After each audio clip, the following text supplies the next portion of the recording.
Open Her. Activate 7 Masculine Powers to Arouse Your Woman's Love and Desire by Karen Brody. Picture this. There's a photographer at a party, pretty well known in his field. He spots a woman across the room, and something just clicks. It's like everyone else fades into the background for a moment. Later on, they end up sitting together on a couch, and he asks her something beautifully simple. Tell me about yourself. Now here's the thing. It's not just what he says, it's how he says it.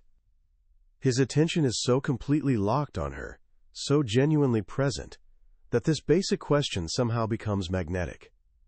He's not just waiting for his chance to talk about himself. He's actually listening with everything he's got, even tilting his head slightly to catch each word. And for her, it's absolutely intoxicating. She feels like she's the only person in the room. Fast forward a few days. He takes her to the high desert for a photo shoot. When he steps behind the camera, his voice shifts into this calm, confident tone. Look here. Take a deep breath. And without hesitation, she does exactly what he says. The whole time he's shooting, he never tries to make a physical move. He stays focused, channeling all this appreciative, concentrated energy through his camera lens. In that moment, she feels like the most stunning woman on earth. Safe, open, and completely alive. So what did this photographer understand that so many guys completely miss? He wasn't using some pickup artist trick or rehearsed line. He was tapping into this ancient masculine energy that most men have totally forgotten exists inside them. Today we're exploring a book that's less like an instruction manual and more like a treasure map for rediscovering that energy. It's called Open Her. Activate 7 Masculine Powers to Arouse Your Woman's Love and Desire, written by love and intimacy coach Karen Brody. This isn't some guide about how to people-please your way into a woman's heart. Actually, it's the complete opposite. It's about becoming more genuinely masculine, not less. For decades now, men have been getting seriously mixed messages. They've been told to soften up, be more sensitive, basically suppress their natural masculine impulses. And look, the intention behind that advice was probably good, but it's often left men feeling passive, wishy-washy, and confused about who they really are, which, ironically, doesn't inspire desire or respect from women at all. Karen Brody makes this brilliant point. To really connect with a woman, a man first needs to understand his own power. She says it's like having a Ferrari sitting in your garage, but you've been driving around in a Volkswagen this whole time. So by the end of today's journey, you're going to have the keys to that Ferrari. You'll understand 7 masculine archetypes that women have always been drawn to, and you'll have a clear roadmap for waking up these powers inside yourself. This isn't about pretending to be someone you're not. It's about unlocking the powerful, confident, loving man you've always been underneath. Our story kicks off with this fundamental problem that tons of modern men are dealing with. You're smart, you're caring, you genuinely try to be a good person. You've been told your whole life that being a nice guy is the golden ticket to a woman's heart. So you do everything right. You listen attentively. You avoid being pushy or demanding. You bend over backwards trying to make her happy. But somehow, something's just not working. When she seems unhappy or pulls away emotionally, it feels like your energy is getting completely drained, leaving you confused and kind of powerless. You might find yourself constantly trying to crack the code of what she actually wants, maybe even pleading or negotiating for affection and intimacy. Karen Brody saw this pattern over and over in her coaching work. Men were diluting their masculinity so much that it practically disappeared, which created exactly the kind of passionless, sexless relationships they were desperately trying to avoid. The solution, she explains, isn't to try even harder to please her. It's about reconnecting with your own genuine masculine power. She uses this beautiful metaphor. A woman's heart is like a garden. Sure, you can water it occasionally and it'll stay alive. But for it to really flourish and bloom, it needs the right kind of attention, the kind that comes from a place of masculine strength and real understanding. That strength lives in 7 timeless masculine archetypes, 7 different expressions of your power that, When you activate them, create this irresistible attraction with the feminine. The journey to turning on these powers doesn't start with doing something, it starts with something way more fundamental, seeing. Which brings us to the first archetype, the artist. The artist isn't necessarily someone who paints or sculpts. He's a man who's mastered the art of truly seeing a woman. Here's the thing. Every woman has this powerful, primal need to be genuinely seen. It's a desire that confuses a lot of men, because they don't experience it as intensely. When a man can really see a woman, it's like sunshine warming up a flower. Her petals naturally open up to reveal her radiant feminine essence. Most guys, when they see an attractive woman, experience it purely physically. It triggers this desire to have her. The artist feels that same sexual energy, but he pairs it with a genuine desire to connect with her heart. He learns to appreciate her femininity completely separate from his own need for gratification. The artist practices 3 levels of seeing. First, he sees her feminine essence. This is what's universally feminine about her. That flowing, unpredictable, river-like quality of her energy. You might recognize this as the exact thing that sometimes feels confusing or even scary about women. But here's a beautiful way to think about it. A river needs banks to contain it and give it direction. Without them, it's just a destructive flood. A man's steady masculine energy acts like those riverbanks, providing this solid, reliable container where her feminine energy can flow freely and safely. When a woman feels like you actually welcome her femininity, instead of wishing she'd act more like a dude, she feels deeply accepted. Second, the artist sees her unique physical beauty. This is where being specific becomes your secret weapon. Just telling a woman you're beautiful is nice, but it's pretty generic. Her mind immediately wonders, okay, but what exactly is beautiful about me? The artist looks past the obvious stuff and finds the unique details that genuinely captivate him. Maybe it's how light catches in her eyes, or this little gesture she makes, or the curve of her neck. When you can describe what specifically moves you about her, your compliment hits different. It lands with an authenticity that builds real trust. Finally, the artist learns to see her deep inner beauty. This is about looking beyond the beautiful exterior to the landscape of her heart, her stories, her struggles, her hopes and dreams. Every woman, no matter how confident she seems on the outside, wants you to understand her journey. She wants you to get what shaped her experience of love. When you can see and hold space for her inner world, she feels like it's genuinely safe to open up her heart and her pleasure to you. But once you can truly see her, how do you translate that into something she can actually feel? That's where the second archetype comes in, the poet. The poet's superpower is putting words to what the artist sees. This doesn't mean you need to write sonnets or love poems. It's about communicating what you see and feel with meaning, specificity, and heart. Sure, saying "I love you" matters, but the poet goes deeper, creating a bond of trust that generic phrases just can't touch. The poet practices his craft in 3 powerful ways. First, he's a master of choosing her. In every woman's romantic fantasy, she's the one. She wants to feel like you chose her specifically, not that she just happened to be the one who responded when you cast a wide net hoping to catch anyone. And this choosing doesn't happen just once. It's something you communicate every single day. When a woman feels like you're actively, consciously choosing her moment by moment, over all other possibilities, it fulfills her deepest desire to be seen as unique and treasured. Second, the poet celebrates her. Celebration is showing your delight in her. At the beginning of relationships, this comes supernaturally. You're fired up with excitement, and you want everyone to know about her. But too often, guys stop celebrating once they have the woman, and the romance just dies. A woman naturally lives in the present moment. What you did yesterday was wonderful, sure, but it's gone now. She wants to feel celebrated today. Celebration is about taking that appreciation inside you and making it physical. Whether that's a surprise picnic, a thoughtful gift, or just praising her in front of other people. When a man celebrates a woman, her heart gets renewed, and she becomes way more generous and loving in return. Third, the poet invites her. He understands that every woman wants to be led somewhere, to be swept into an adventure. This isn't just about physical destinations. It's about where you can take her body, mind, and heart. You invite her into a bigger vision for your life together. You share dreams, make plans, create a future. When a man stops leading romantically, something dies in the relationship.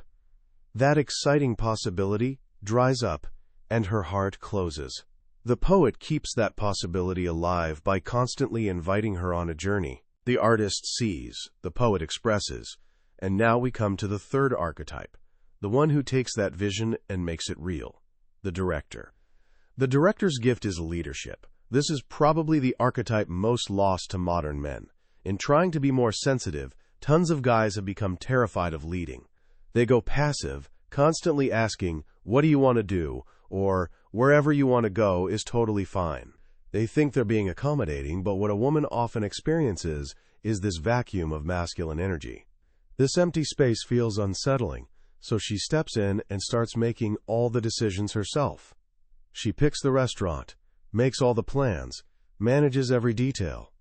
But when she's forced into that role, it triggers her mothering instinct, not her sexual one. And women don't want to sleep with their children. A woman deeply craves a man who can lead with gentle confidence. Think of an orchestra conductor. He doesn't use force. He leads with respect, clarity, and care, and the musicians naturally follow. The director masters 3 areas of leadership. First, he starts by having a vision for his own life. A man without vision is like a ship without a rudder. He's putting out tons of energy, but has zero clue where he'll actually end up. Women are drawn to men with direction and focus because it perfectly complements their own flowing nature. Your vision is your life's purpose, the thing that gets you excited to wake up. And crucially, it needs to be bigger than just your relationship. If your woman becomes your sole focus, you risk becoming needy and clingy, the exact opposite of the strong man she's attracted to. Second, the director takes the lead. Once he's got his own vision sorted, he can actually lead with a woman. This is about making choices. Instead of fishing around for what she wants, he tunes in to his own instincts and acts on them. He says, "Let's grab lunch." Not, "Are you hungry?" He says, "I want to see you again. How about dinner Saturday?" instead of waiting for her to make the first move. This clarity and confidence is incredibly attractive to women. It makes her feel safe and lets her relax into her feminine energy. Finally, the director welcomes her power. Real leadership isn't dictatorship. A wise man knows he can't do it all alone. He chooses a woman because she brings wisdom and perspective he doesn't have. He genuinely values her input and asks for her counsel. Women are amazing at reading people and sensing emotional undercurrents. She can spot your blind spots. A truly powerful man isn't threatened by his woman's power. He welcomes it, knowing it makes their partnership stronger. With the ability to see, express, and lead, we move to the archetype that fuels everything with purpose, the warrior. The warrior isn't about literal warfare. He's a man who fights for what he believes in. He's defined by his passion and commitment to something bigger than himself. Unfortunately, lots of modern men have completely shut down their warrior energy. They've become so scared of their own aggression that they avoid anything with intense feeling, and in the process, they rob themselves of the very passion that makes them powerful and attractive. The warrior's power flows from 3 sources. First, he has to know what he cares about. Your real power doesn't come from your bank account or your job title. It comes from your heart. It's being internally tuned in to what's right and good for you, and aligning your life with that truth. Too many men sacrifice their heartfelt dreams because they think they need to provide for their family. While that's admirable, it can lead to feeling powerless and bitter, and their woman ends up with only a fraction of the man she fell for. A woman doesn't want you abandoning your dreams for her. She wants to partner with a man who's honest with himself and committed to what he believes in. Second, the warrior fights for her heart. This is about protection. On a primal level, a woman is drawn to a man who can keep her safe. This doesn't mean you need to be some muscle-bound action hero. It means she needs to feel, deep down, that if danger showed up, you'd stand for her. It's about creating an environment of safety where she can relax and be her playful, open self, knowing you're aware and watching out for her. Third, the warrior fights for what he believes in. This is where his passion for his mission in the world comes alive. It shows a deep capacity for love that extends beyond self-interest. When a man stands for something, whether it's justice, creativity, or protecting the vulnerable, he taps into something greater than himself. This is the energy of heroes, and it's irresistibly compelling to women. As we build on these archetypes, we arrive at the foundation for all of them, the sage. The sage's gift is integrity and rock-solid trust. Trust is absolutely critical for a woman. For her to surrender herself to you, heart, mind, and body, she has to know your foundation is unshakable. Trust isn't earned in one grand gesture. It's built action by action, promise by promise. The sage builds this foundation of trust in 3 ways. First, and most simply, he keeps his word. You might not realize it, but every time you say you'll do something and then don't, a tiny crack forms in her heart. Over time, these cracks completely erode her trust. A woman doesn't forget broken promises because they leave her feeling uncertain and unprotected. Your word is your bond. When you consistently follow through on what you say, you become this rock-solid foundation for her, and her trust deepens naturally. Second, the sage trusts himself. Wisdom isn't having all the answers. It's built by trusting what you know, acting on it, and learning from how things turn out, whether good or bad. A wise man would rather make a decision and deal with whatever happens than be frozen by indecision. This self-trust is something she can actually feel. It allows him to stay steady even when things are uncertain, which makes her feel secure. Third, the sage knows when to do the right thing. This is about moral courage. It's being willing to act on what's right, even when it's inconvenient or requires sacrifice. A woman wants to know you'll make choices beyond your own immediate desires. This builds deep trust that you're a man who will love and protect her for reasons bigger than both of you. So we've explored the archetypes of the honorable man. But what about that dangerous magnetic pull women sometimes feel toward the bad boy? This brings us to the most mysterious archetype, the Dark Knight. The Dark Knight represents the part of you that lives at your edge. The edge is the great unknown, the unexplored territory of your life that's calling you to become everything you can be. He's the man willing to face danger, risk, even death, to feel fully alive. This isn't about being cruel or selfish. The shadow version of the Dark Knight is the predator. The true Dark Knight uses this energy for growth and transformation. He masters this dangerous energy through 3 practices. First, he has to know his edge. Your edge is anywhere you feel fear, nervousness, or anxiety. It's that difficult conversation you've been avoiding, the creative project you're scared to start, the area of your life where you feel stuck. The Dark Knight's code is simple. If there's no way out of a situation, go deeper into it. By leaning into your fear instead of running away, you discover strength and confidence you didn't know existed. Second, the Dark Knight lives as a free man. The masculine spirit values freedom the same way the feminine values connection. Too many men feel like being in a relationship means giving up freedom, and they become resentful. Real freedom isn't something you find by escaping a relationship. It's something you realize you already have. You always have choice. When you own your freedom and stop playing victim to your circumstances, you bring this powerful, untamed energy to the relationship that's incredibly attractive. A woman doesn't want to cage your free spirit. She wants to be part of it. Third, the Dark Knight befriends danger and death. Why are women so often attracted to guys who ride motorcycles or excel at extreme sports? Because there's power in facing down fear. A man who's made peace with his own mortality lives with a presence and depth that's rare. He makes love like it might be the last time. He doesn't waste moments. He's fully engaged in the ride of life. This willingness to live fully, despite fear, is probably the most potent and attractive energy a man can embody. And finally, we reach the culmination of all these powers, the archetype that brings them together, the lover. The lover's gift is sexual integrity. He owns his sexuality, he recognizes it as powerful energy, and learns to use it for connection and healing, not just physical release. He's not controlled by his sexual desire, he's the master of it. The lover expresses his power through 3 final practices. First, he recognizes his sexual choice. Tons of men live in constant sexual frustration, feeling like they're at the mercy of a woman's rejection. When she says no, they feel powerless and hurt.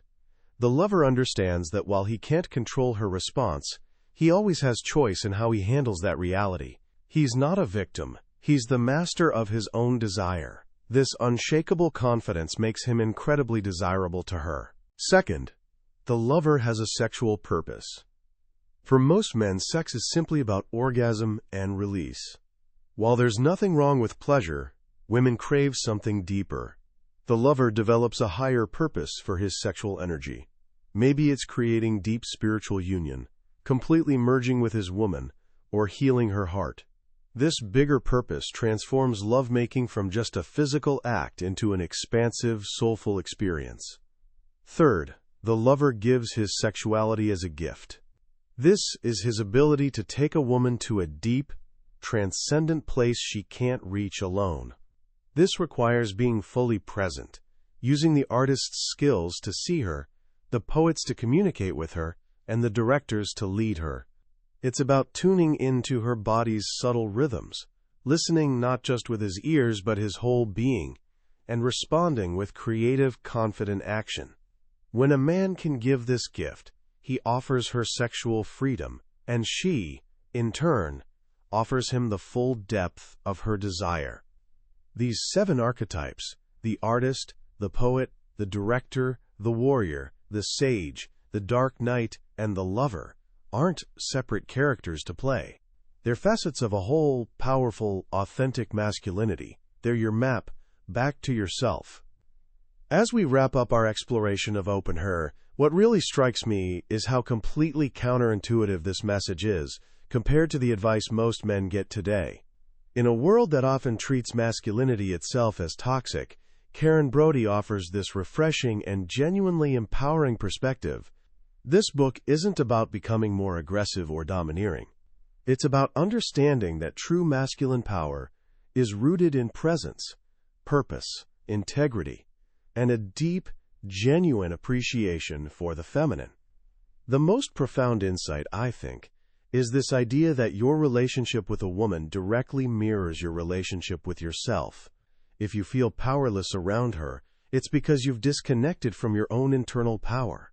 If you feel like she doesn't trust you, it's probably because you haven't built a foundation of integrity within yourself. The entire journey through these 7 archetypes is actually an inward journey. It's about cultivating qualities inside yourself that will naturally inspire the love, desire, and respect you're looking for. It shifts the whole focus from, what do I need to do to get her, to, who do I need to become to attract her? This isn't some quick fix or magic bullet. It's a lifelong practice of self-awareness and self-mastery. But the beautiful thing about this framework is you can start right now, with small, simple actions. So here are a few things you can do this week to start waking up these powers. First, practice being the artist. For the next few days, make it your mission to truly see someone you care about. Don't just glance at them, actually observe them. Find one small, unique detail, the specific way they laugh, a gesture they make when they're excited, how their eyes look in sunlight. Then channel your inner poet and tell them what you noticed, not as a compliment to get something in return, but as a simple, genuine observation. Just say, I noticed this about you and I love it. Watch what happens. Second, practice being the director. Next time some everyday decision comes up, where to eat, what movie to watch, what to do this weekend, resist the urge to say, I don't know, what do you want to do? Instead, make a gentle but clear proposal. Say, I'd love to go here, or let's do this. You're not being bossy, you're offering the gift of leadership, which allows her to relax. And finally, connect with your inner warrior. Ask yourself this simple question: beyond my own needs and wants, what's one thing I genuinely care about? It could be a value like honesty or compassion. It could be a cause like animal welfare or environmental protection. You don't have to take action on it just yet. The first step is simply knowing what you'd stand for. That's the seed of your life's mission. That was our deep dive into Open Her by Karen Brody. We've touched on the core ideas today, but a summary is like looking at a map of a beautiful country. The map can show you the path, but it can never replace actually walking those trails, breathing that air, feeling the sun on your face. The real magic of this book is in the stories and the subtle shifts in perspective that happen when you read it yourself. If any of these ideas sparked something in you, I really encourage you to grab a copy. Reading it isn't just about learning techniques. It's an experience that can fundamentally change how you see yourself, women, and the powerful, loving connection that's possible between you. There's a link to the book in the description below. Also, if you found this summary valuable, please take a second to hit that like button and subscribe to Billionaire's Bookshelf. It genuinely helps us reach more people who, like you, are on a growth journey. We've got tons more life-changing books to explore together, and I'd hate for you to miss our next one. Let's keep building our best selves, one book at a time.